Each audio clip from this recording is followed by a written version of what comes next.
the founder of the Save Our Chiefs movement. We've been complaining about the Chiefs all day, and we're trying to shed some more light on what's coming up on November 18th for that Cincinnati Bengals game. He's Marty McDonald on The Big Show on 610 Sports Radio. Marty, we appreciate the time. How are you this afternoon? I'm doing good, everyone, and thank you for the opportunity to get on the airwaves with you and talk a little bit about the game yesterday. Yeah, we've been discussing and letting everyone know about that November 18th blackout for some time now. But first, for those people that still are not on the Save Our Chiefs bandwagon, don't know about it, what was the impetus for you to start this movement? Well, I think like a lot of Chiefs fans nationwide, we're kind of tired of a poor on-field product, and the good folks over at ChiefsPlanet.com, we all had some various ideas over time and our displeasure for the franchise and the direction it was headed. And it was after the home loss to the Chargers when the Save Our Chiefs Facebook and Twitter handles were born. And really the rest is history from there. The growth has been nothing short of amazing.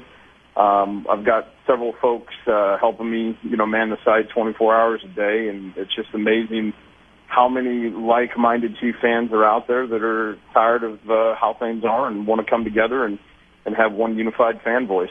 It's amazing how fast this thing has gone rolling. I mean, just back to the Chargers game to now, and the support that you've gotten financially as well with the banners and other things you're doing. But what you're encouraging people to do is wear black for this game.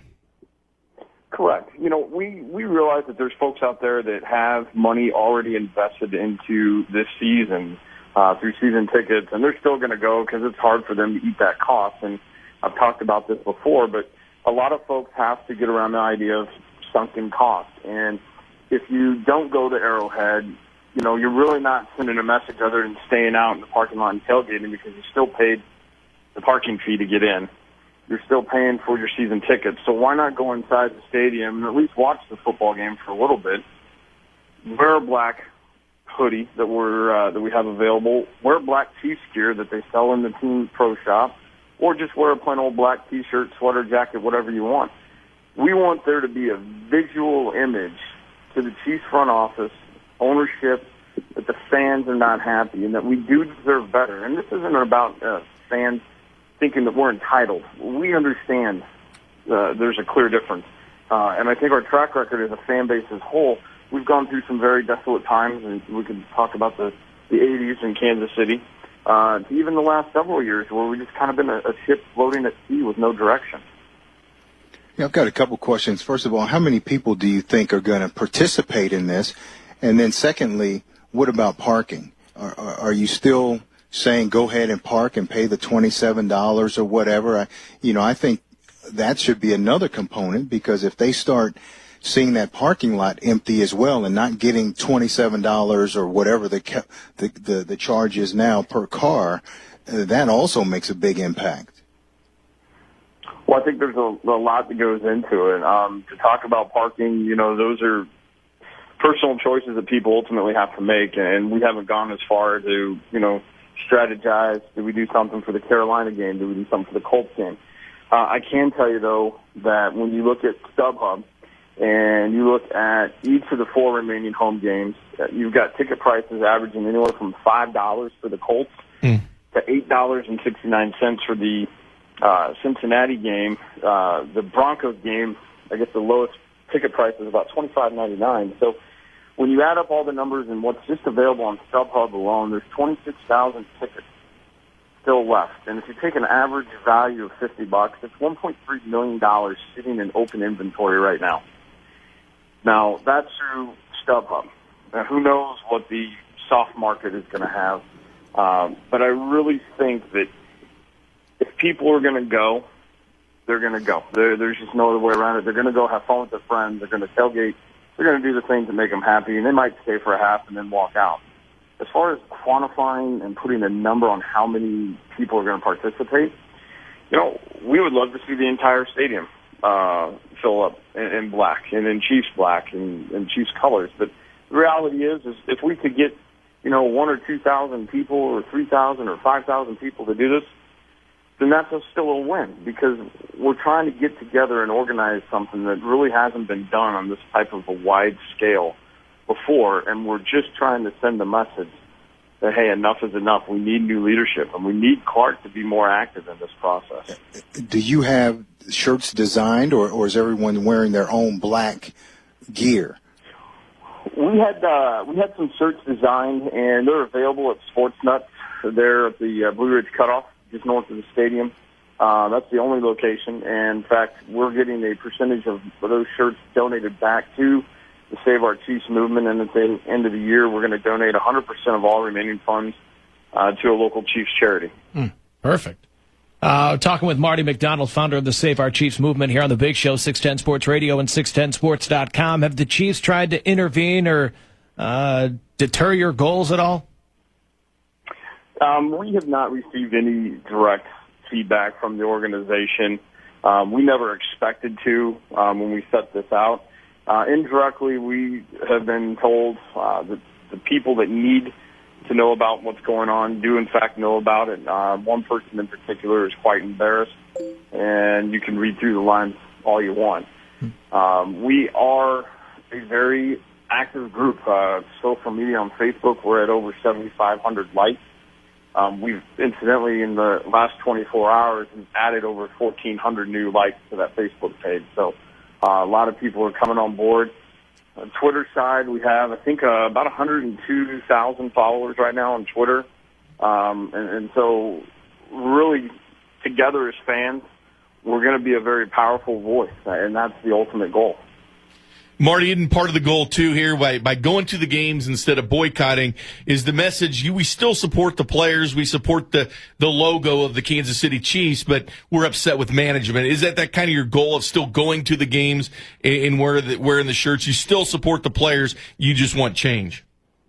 Correct, and I think that's something that's been totally lost throughout this entire movement is, the players in that locker room, they're all working under professional contracts and getting paid, and some are getting paid, better than others. But we're still here for the fans. I mean, this goes back, decades when you look at the glory days when Lynn Dawson was quarterback, and even to when we had Joe Montana and Trent Green and Marcus Allen and Derek Thomas, Neil Smith. That's what this franchise is about. And those are the days that we as fans want to see again. This movement that you see us undertaking right now really is no different than the movement in 1988 when a lot of fans came together to get rid of Jack Stedman. And Lamar Hunt at that time brought in Carl Peterson right at the end of the season. And then in 1989 hired Schottenheimer, and then, the rest was kind of magic for a long time. And, we want to see Arrowhead rocking again. And by being inside that stadium and being a warm body there, at least the players are going to recognize that, hey, we're inside the stadium and not outside. And when you're inside, you're still supporting these players. And it doesn't matter if you got black on, red on, purple on, blue on, green on. The colors are relevant. It's the body in the stands to support these guys. We just want to wear black to have it be a symbolic color because it contrasts very well against the red seats inside of Arrowhead Stadium. What's the ultimate end game? When this happens, this movement will close shop. We'll wrap it up. Our mission is complete. Well, I don't think our mission's complete until we see the organization make an investment in the future, and that's going to require a new general manager, Scott Pioli, who I'm sure is an incredibly wonderful human being. But on the football side, it's not what Kansas City needs right now, or not what we need for tomorrow. And so if the movement is successful, and again, it's, the Chiefs will never acknowledge the movement as being an impetus for change. We'll have a general idea that, hey, we were a part of something special, and maybe we do it and maybe we don't. But at the end of the season, we have such a large following on Facebook. We have such a large following on Twitter. I think there's probably a way to still harness that energy and maybe repackage it into, a nice Chiefs news portal of sorts. We don't know.